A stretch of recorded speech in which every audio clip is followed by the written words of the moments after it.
Hi everyone, you're watching the Virtual Amicus and I'm Jay Lodha. So today's topic is on pre-trial stage in criminal proceedings. And the amicus for today's session would be covering topics such as FIR, the first information report, investigation, charge sheet, complaint, inquiry, issuance of process, arrest, bail, and cognizance.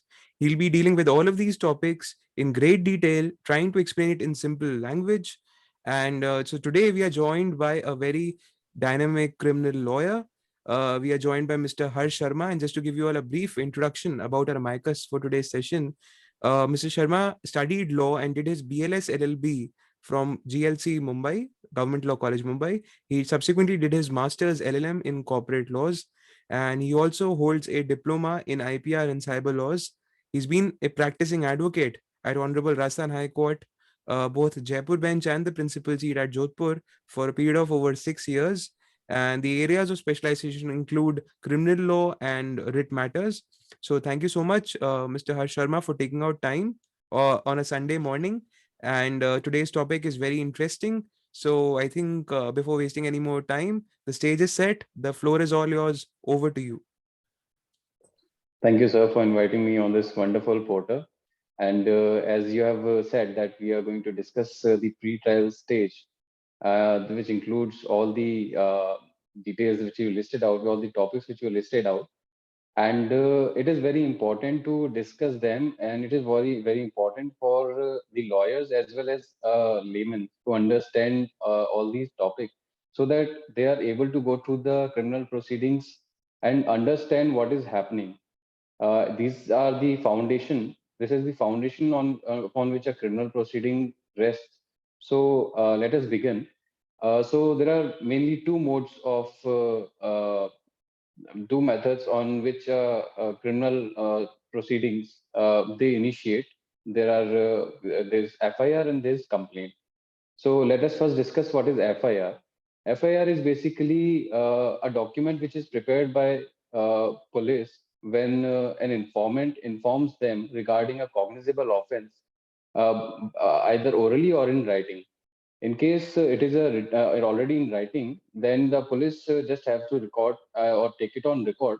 But if it is in oral, then the police has to record the entire oral information given by the informant and also provide this copy to the informant himself. And the police has to do it free of cost. Now, it is very important that the information must disclose a cognizable offense. If it does not disclose a cognizable offense, then an FIR is not liable to be registered. Then, in such case, a complaint will lie, which has to be made before a magistrate. So, let's proceed regarding the FIR. So, FIR is the first and foremost step which sets a criminal justice system into motion. So, but in even after registration of FIR, there has to be a preliminary inquiry in certain cases, including medical negligence and corruption cases, so that there is a false and frivolous complaint FIRs can be discouraged. So now the question is, who can lodge an FIR? Any person who has the knowledge of commission of a cognizable offense can lodge an FIR. There is no barrier with respect to the person who can lodge an FIR, so far as the locus standi with respect to the same is considered. Even the relatives of a person who has been a victim of crime can also lodge an FIR. Now let's proceed as to what to do in case police does not register an FIR. In case police does not register an FIR, the person has two options mainly. He can approach the higher officer, particularly superintendent of police, and the superintendent of police may subsequently direct the investigating officer or police officer concerned to register the FIR. In other cases, the informant can directly approach the magistrate and request him to direct the police to register an FIR. In such cases, under subsection 3 of section 156 CRPC, magistrate can direct the registration of FIR. If such a direction is received by the police officer, he is bound to register an FIR on the information provided by the informant in the report submitted before the magistrate. After the registration of FIR, the police officer concerned is required to proceed to that particular area and investigate the offenses. Now, what does investigation uh, means? Investigation means that the police officer is going to collect the evidence with regard to commission of offense. He has to investigate whether the allegations which have been made in the FIR disclose cognizable offense or not. In case they do not disclose cognizable offense, then he has to direct the informant to proceed with the procedure that I've described earlier, which is to file a complaint. Now, there are certain steps that has to be taken consideration of while conducting an investigation. Now, what does investigation include? The investigating officer has to not only to examine all the witnesses, but he has to collect documentary evidence which may be relevant to prove the commission of the cognizable offenses.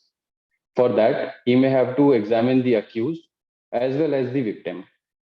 Now, the particularly in cases of rape, the medical examination has to be done of the victim so that the allegations of rape can be properly verified. And if the police officer thinks that the examination of the accused will also disclose some evidence of the commission of the offense, then he can subject the accused to medical examination by requesting a government medical officer to examine him. Now, let us proceed. After the investigation, in case the police officer thinks that the investigation and the subsequent examination of witnesses and collection of documentary evidence discloses certain offenses, then he may proceed to arrest the concerned person and form a charge sheet, form a report that lists out certain offenses which may disclose the cognizable offenses that has been committed.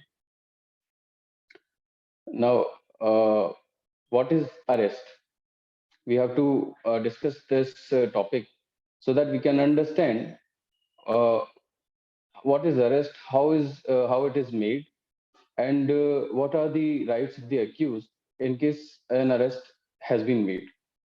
Now, the arrest has been covered in Chapter 5 of CRPC. Uh, the arrest can be made in a cognizable offense by a police officer without any warrant. However, in case of non-cognizable offenses, it cannot be made without a warrant of arrest issued by a magistrate. Now, what are cognizable offenses and non-cognizable offenses? Cognizable offenses means those cases which have been marked as cognizable in the first schedule of CRPC, and in those cases, an arrest can be made without any issuance of arrest warrant.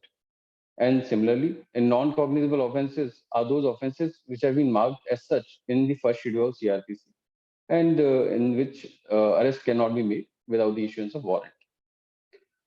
Now, let us proceed in respect of the grounds in which upon which arrest can be made by a police officer. Under Section 41, there are majorly 10 grounds on the basis of which an arrest can be made by a police officer.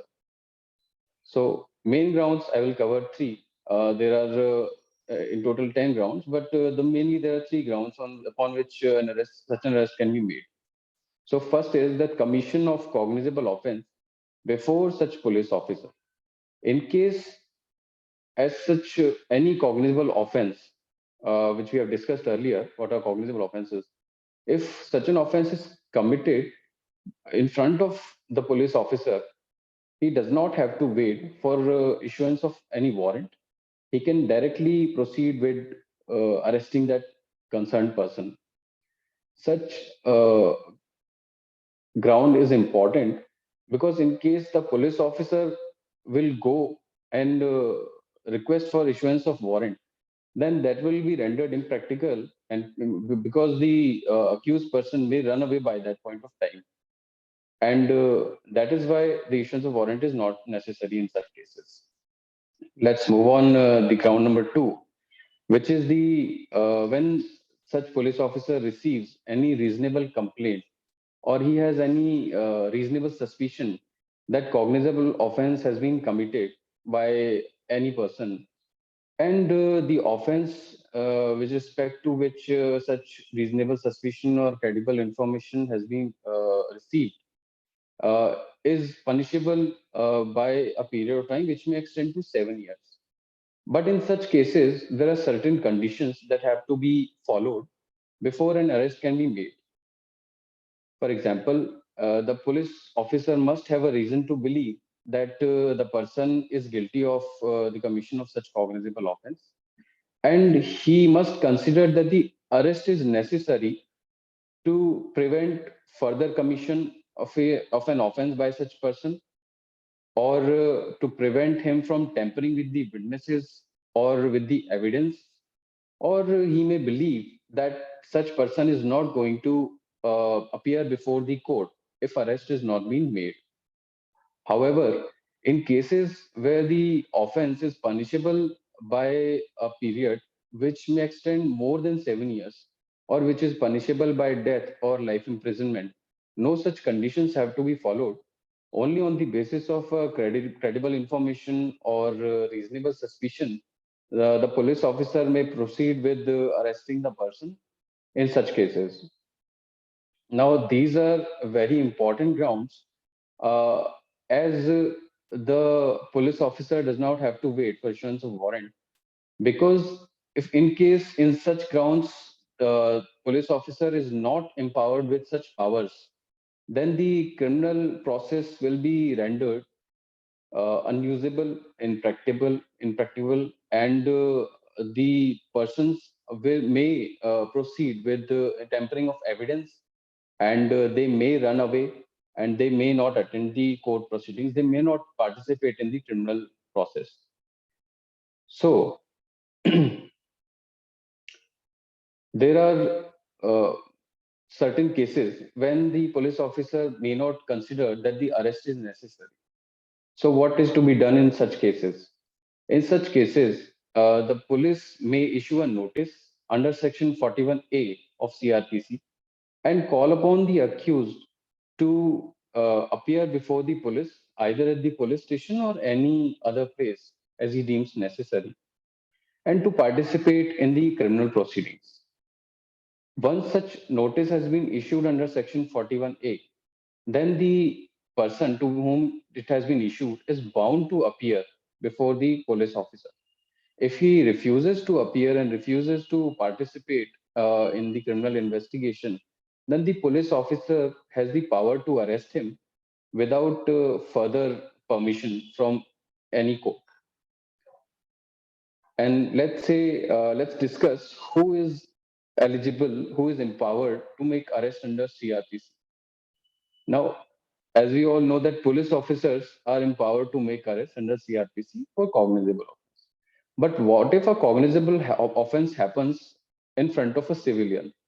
Such civilian may not have time to inform the police or take assistance of a police officer before such person may escape the scene of crime. In such cases, when the offense is of nature of non-bailable, or and it is a cognizable offense, then even civilians may arrest such person. However, once such person has been arrested, he has to be turned over to police immediately. That may be done by either handing him over to a police officer, or to uh, take that person to the nearest police station. Once such a person is turned over to the police, then the police officer will proceed with the procedure prescribed under CRPC after the arrest of an accused person by a police officer.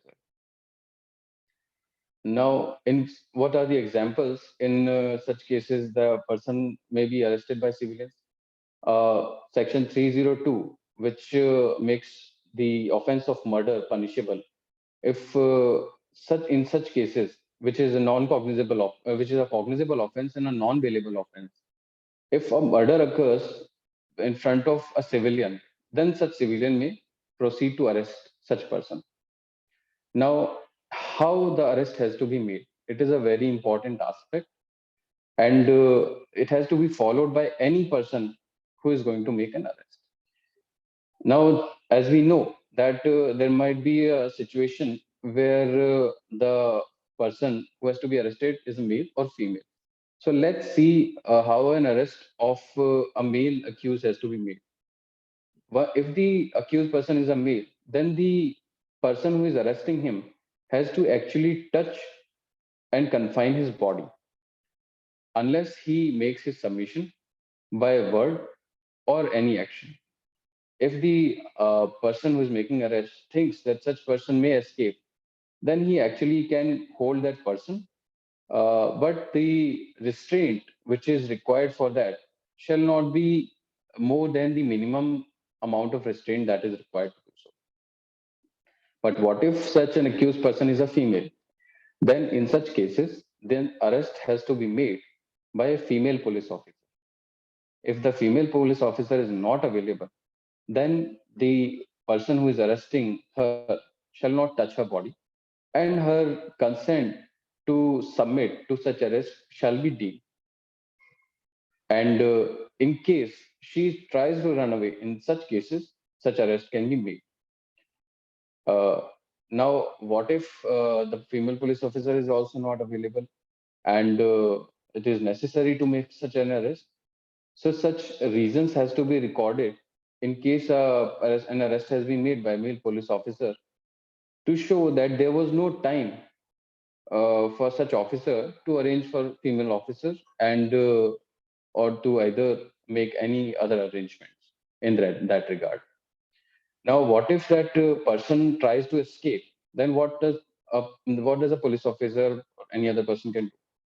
For such cases, Section 46 CRPC provides that no person shall be caused subjected to death where the offense is not punishable by death or life imprisonment. Such person may be subjected to any other mode of uh, arrest, in any other method can be utilized to arrest such person. However, he cannot be killed while doing so unless he is accused of such offenses. Now, a particular subsection 3 of section 46 also provides that a female cannot be arrested after sunset and before sunrise. This is very important so that the powers of arrest by male police officer, any police officer, cannot be abused with respect to female accused persons. In Sunil Batra versus Delhi administration, the importance of freedom and the dignity of an individual were discussed very thoroughly. And it was held that the person who is accused and who is to be arrested shall not be subjected to restraint which is required in a minimum for the arrest, and such person shall not be subjected to handcuffs because they also signify the condition of the prisoners which existed before the independence of India, and it is very humiliating and embarrassing. So today, no person can be subjected to handcuffs, and the arrest has to be made by merely confining that person by using arms.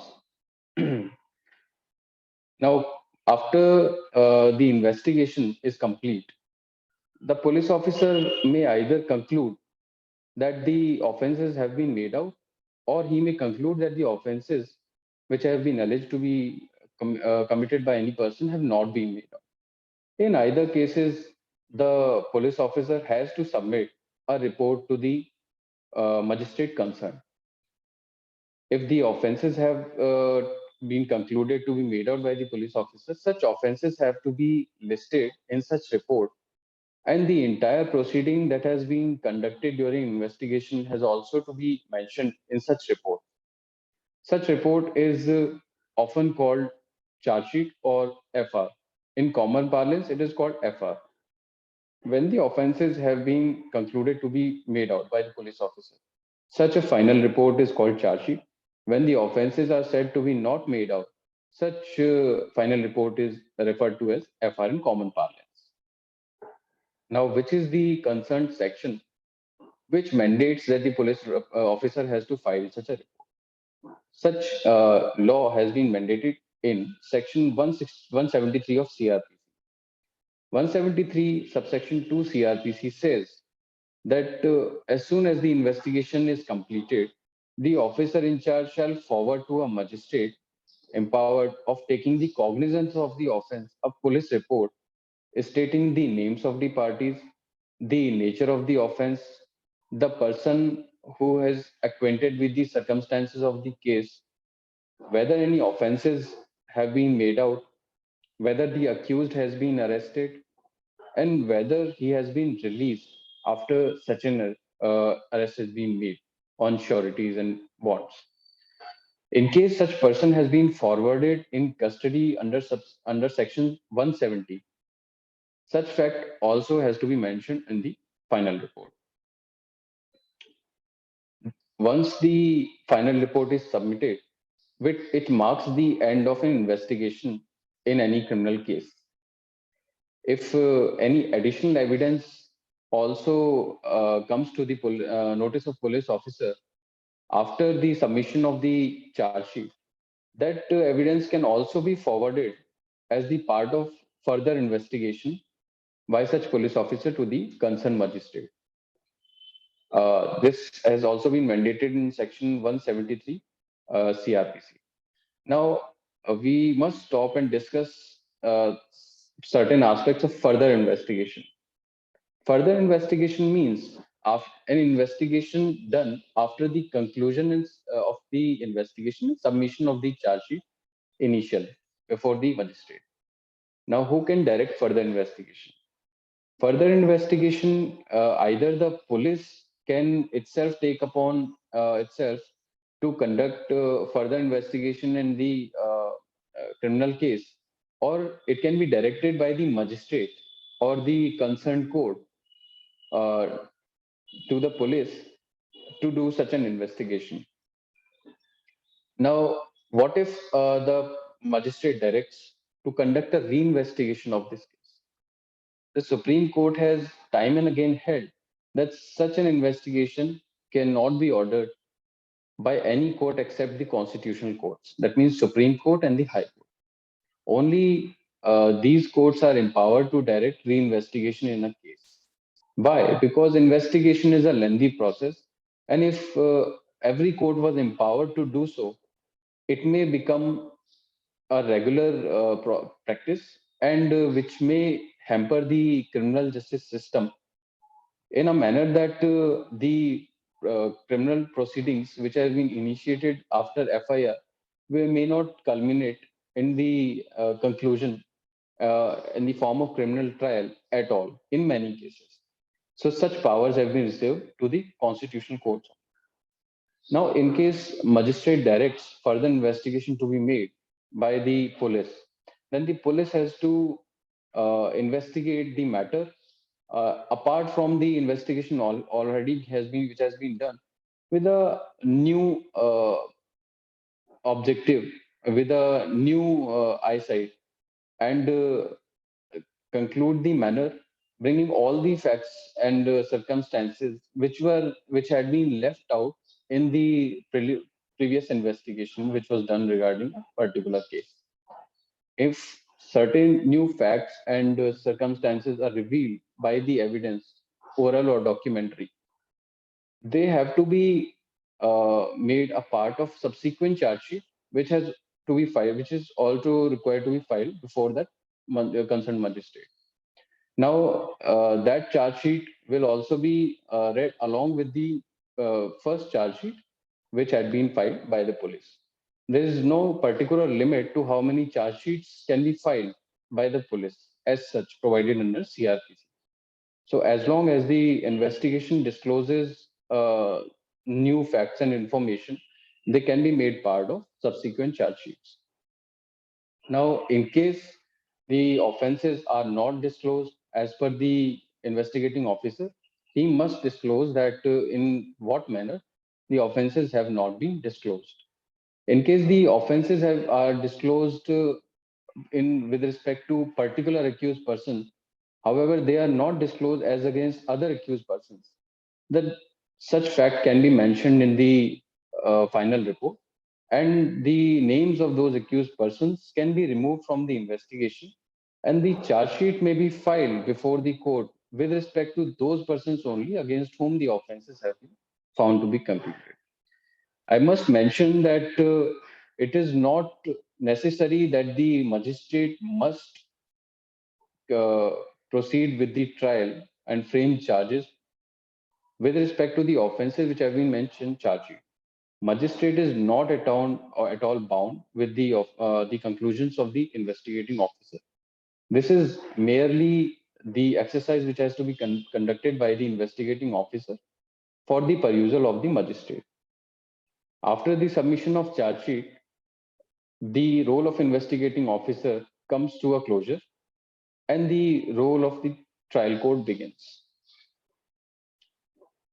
Now, let's say the charge sheet has been submitted, or an FR has been submitted before a magistrate.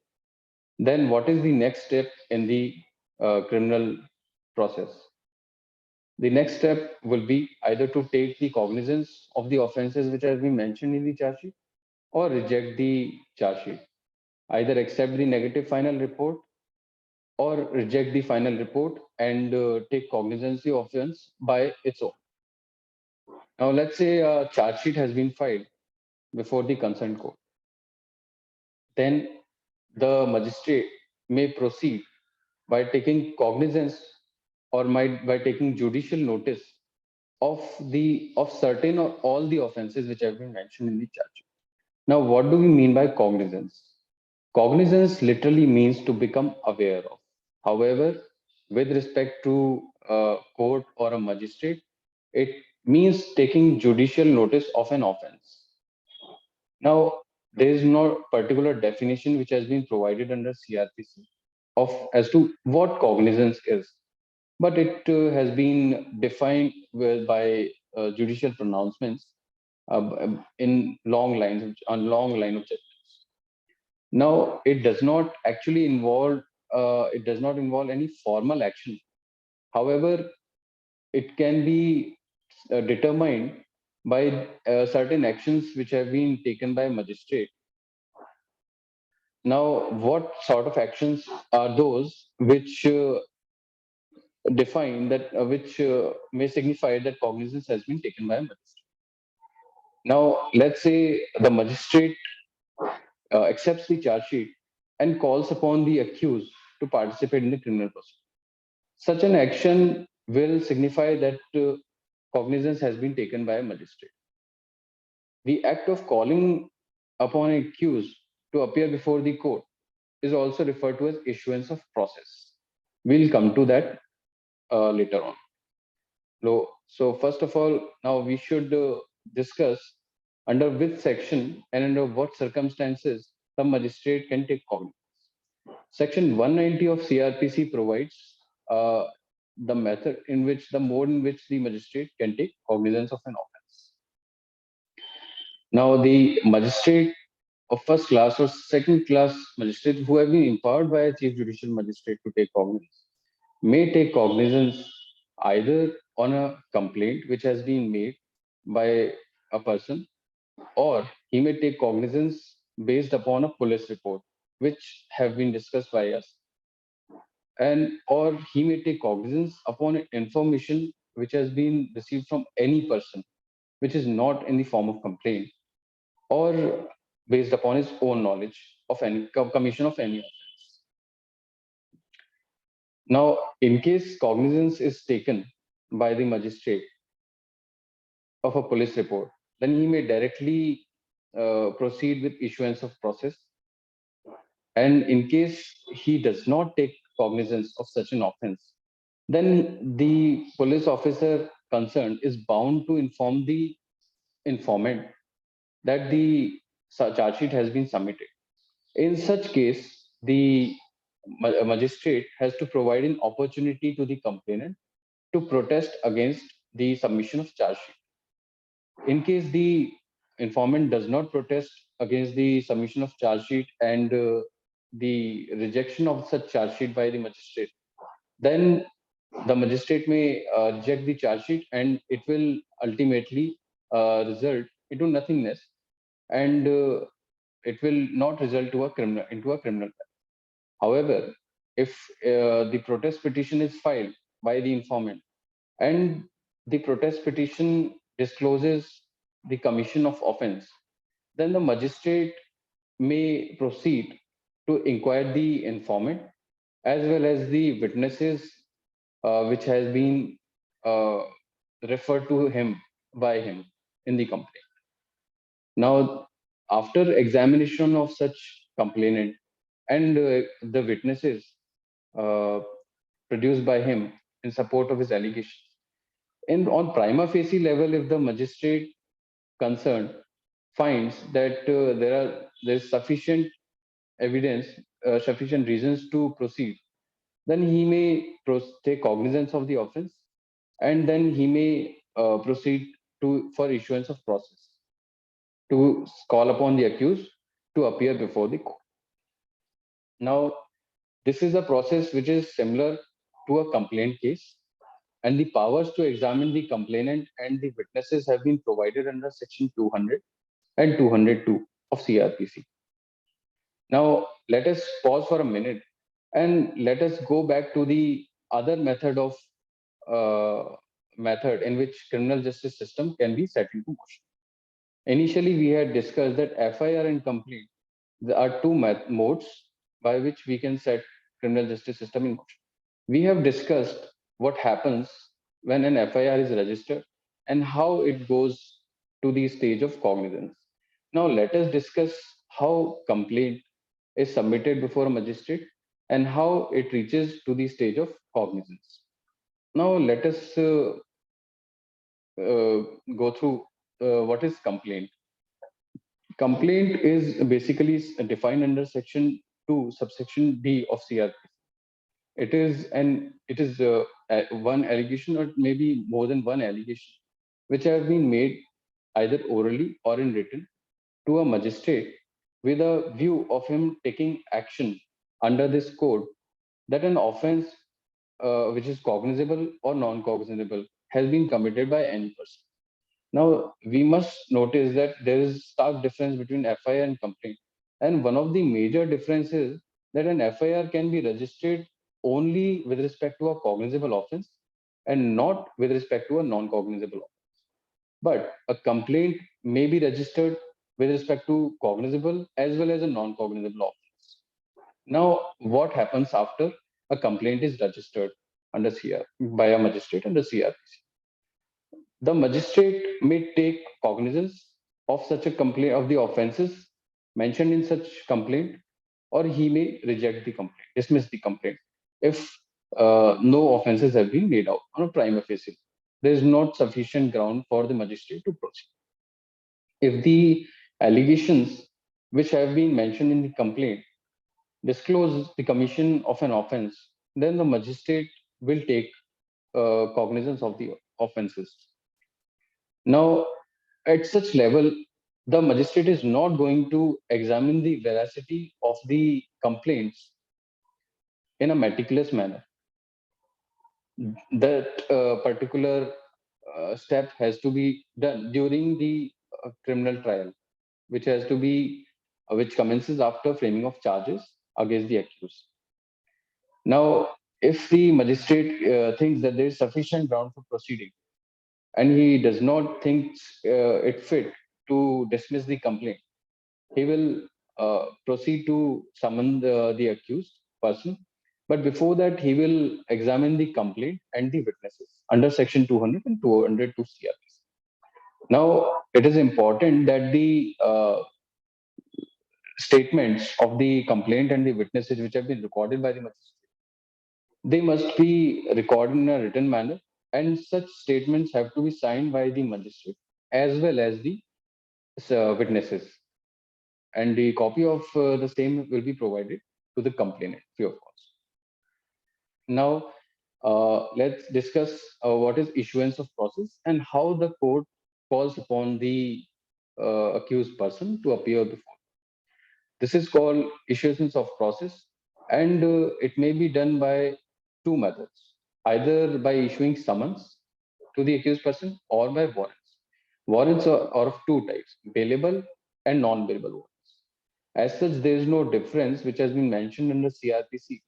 But bailable warrant is a warrant in which the magistrate mentions a condition that in such case, in case of arrest, by the virtue of that warrant, if the person is ready to give bail, then he shall be released on bail by the virtue of the same.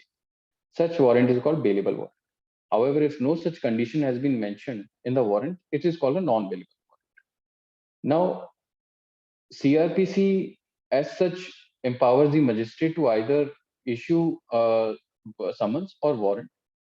In summons cases, the summons will be issued. However, in warrant cases, the magistrate has the discretion of issuing the warrant or issuing the summons.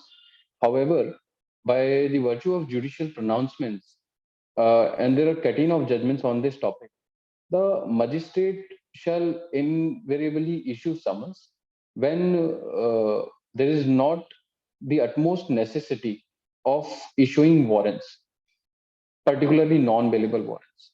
Why? Because the arrest already has a stigma attached to it, and when a person is arrested, he immediately loses his dignity uh, in the eyes of society.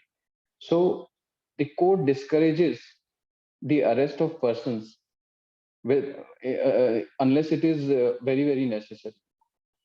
So, what are the cases in which non-bailable warrants can be issued straight away by the concerned magistrate?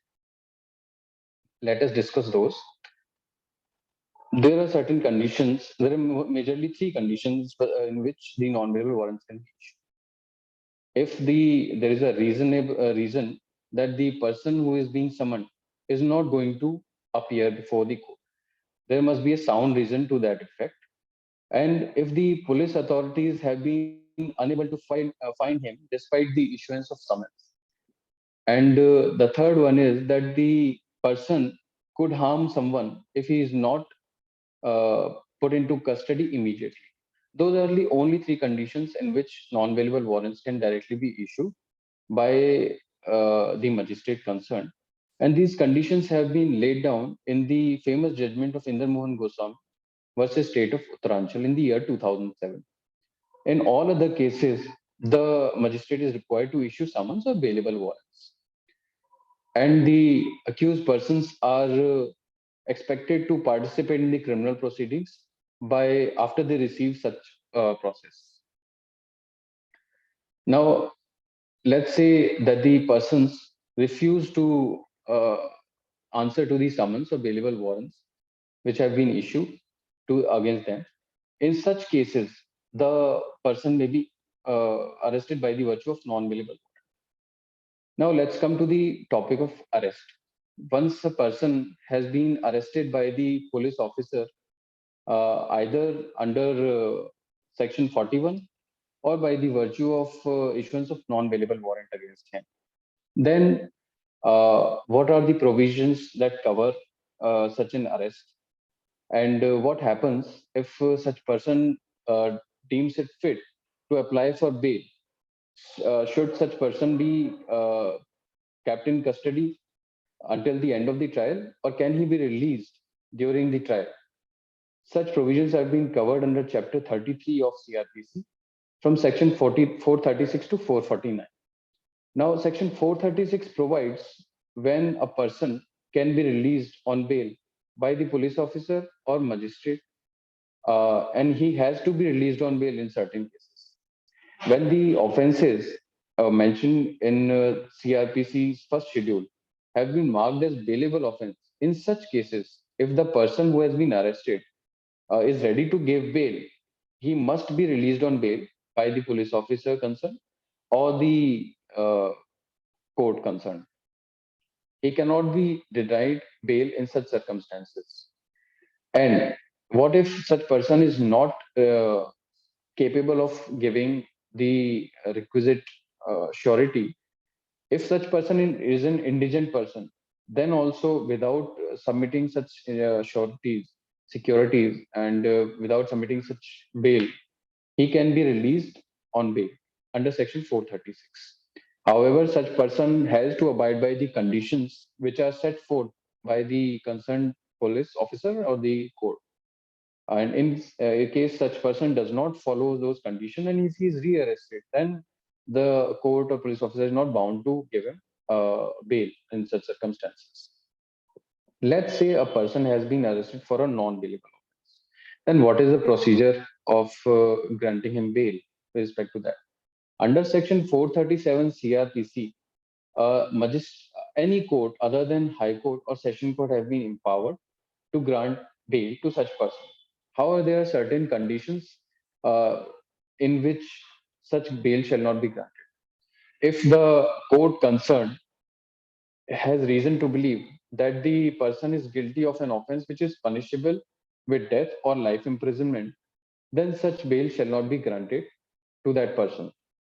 Or and also, if that person is accused of committing a cognizable offense and he has been previously convicted of committing cognizable offenses, which are punishable by an offense which the period of punishment for which extends to more than 7 years or with death or with life imprisonment, then in such cases also the bail has to be denied. Now, under Section 437, this court concerned has the discretion of denying or allowing the bail. It completely depends upon the discretion of this court. Now, let's say that the bail has been denied by the court concerned. Then, what is the remedy available to the accused person to be released on bail? Such person can move the High Court or the Session Court for the grant of bail in such cases. That remedy has been provided in the Section 439 of CRPC. And if the Session Court or the High Court, whichever court has been moved, thinks it proper that such person can be released on bail, then the court may direct his release. And such bail shall be, unless it is cancelled, be deemed to be effective till the end of the trial. Now, after the arrest, we and bail, we must discuss the steps which are left after that, which is that the person has to take part in the criminal proceedings which are pending against.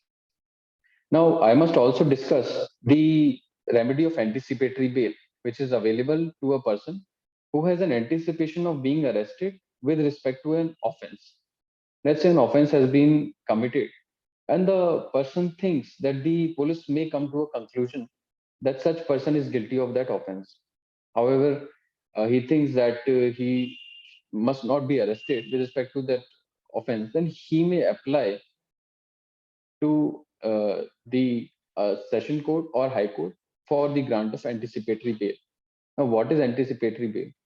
Anticipatory bail means the bail granted by high court or session court in case the person is arrested at a later stage, immediately if such person is ready to uh, submit his security and bail, his such person will be released in case of arrest invariably and without any discretion of the police officer who is going to arrest him. This remedy has been provided in the Section 438 of CRPC. And yes, so these are the basically major areas of the with respect to bail. Uh, so let us move on the next step, which is production of the accused before the trial court. This section 170 of CRPC provides that upon the conclusion of the investigation, if the accused person is in custody, then he must be presumed and forwarded to the magistrate. Now, one common mistake which is made by the police while interpreting section 170 CRPC is that the accused has to be arrested in case charge sheet has been submitted or an offences have been found to be made out against him. And in such case, for the pursuance of section 170 CRPC. However, section 170 CRPC does not state that the accused has to be arrested, even if the offenses, in case the offenses have been made out. Now, there are certain judgments with respect to that. And in 2021, also, it has been reiterated by the Supreme Court that there is no uh, particular necessity of arresting the accused who has not been arrested during the investigation, merely for the submission of charge sheet. So, in case the person has not been arrested before the submission of charge sheet and a long time has passed, then the magistrates are bound to release such person on bail once such person is arrested after the submission of charge, merely for the sake of section 170 CRPC. Now, we also have to discuss what happens once the charge sheet is submitted and cognizance is taken and the person is produced before the criminal court. Then this is the initial steps when the uh, criminal trial actually begins. That is when the public prosecutor makes a case against him for framing of charges, and such person can also ask to be heard to defend himself against framing of charges. In particularly at this step, if the court does not find any sufficient ground against the person to proceed against him, then such person can be discharged. If the court finds sufficient grounds to proceed against him, then such person can be charged against and the charges can be framed by the court. Now, these are the stages of uh, these are the stages which can be considered as pre-trial stages. After that trial of the after framing of charges, the trial of the accused begins. So we I think we have covered all these stages which can be considered before pre-trial. Now, one important difference which I must discuss with regards to bail and acquittal of the accused. The acquittal also results into release of an accused person from the custody in case he is in custody, and the bail also results into release of an accused person from the custody. However, the main difference is that the acquittal occurs after a criminal trial has been concluded, after the witnesses have been examined by the court in from the prosecution side as well as from the defense side, after the documentary evidence has also been examined by the court, and after a conclusion, a decisive judgment has been given by a trial court regarding the guilt of the accused. If the trial court comes to a decision that the accused is not guilty of a particular offense, then the trial court will deems it proper to acquit the accused, and in such case that the person will be released. However, the bail occurs much before the remedy of bail is available before even the trial is begun, as soon as the arrest is made. So the while the result of both may be same, there is a huge difference. Well, thank you so much there, Mr. Harsh Sharma, for your valuable insights. It was indeed a very fascinating, very elaborate, very insightful session, and on how beautifully you covered these pre-trial stages. And most importantly, so to sum it all up, I think broadly speaking, there are four main steps of a pre-trial. It all begins with lodging of an FIR, which is the first information report under Section 154 of the CRPC. Then subsequently, it is the investigation that takes its own course, which is done by the police. So investigation is done by police and trial happens by the court of law. And when you talk about investigation, it covers statement, an arrest, seizure, bail, etc. And subsequently, what comes before the magistrate is in the form of a report under section 173(2) of the CRPC, which police submits, which could be either closure of the entire investigation in the form of final closure report, or it could be a charge sheet where the police is of the opinion that certain cases is made out, and subsequently it is the cognizance that is taken by the magistrate. So thank you so much, Mr. Harsh Sharma, there for your valuable insights, for taking out time on a Sunday morning, which I'm sure you could have done something more constructive than featuring on the virtual amicus. And sorry, Thank you very much, sir.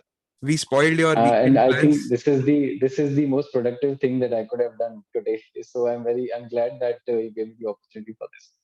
Fantastic. And to sum up everything within a short span of time requires a lot of effort that obviously you've put into. So thank you so much for that, and we all on behalf of the virtual Micus team are extremely grateful for that. So to all the viewers who are watching, I hope you've understood these different stages before the trial actually sets in motion. And in case of any queries, our email is mentioned on the channel, so feel free to write to us, or you can even directly write to the amicus for today's session, Mr. Harsh Sharma, on any of the queries with respect to fundamentals or basic concepts, the difference between bail and acquittal, what exactly is a charge sheet, when is the cognizance taken, is bail a matter of right or is it discretionary power. So feel free to write to us. We'll be more than happy to revert on these concepts. And thank you, Mr. Harsh Sharma, once again. Stay tuned. Next episode is on its way. Stay home, stay indoors. There's another variant in town which is continuing to haunt us. So it's goodbye for now. Thank you. Thank you, sir.